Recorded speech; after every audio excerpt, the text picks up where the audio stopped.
পদ্মা নদী একবারে মাঝখানে, পানি পরিষ্কার, সাইড দিয়ে পানি একবারে খোলা পানি।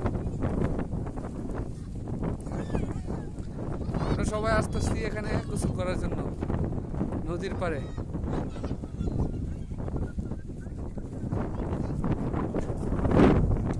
এই যে রানী,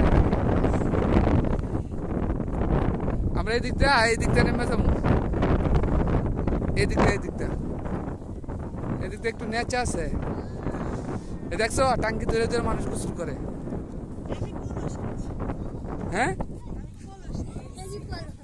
তুমি কলেজ দিয়ে গোসল করবা, সমস্যা নেই, আসো, সাঁতার কাটবো।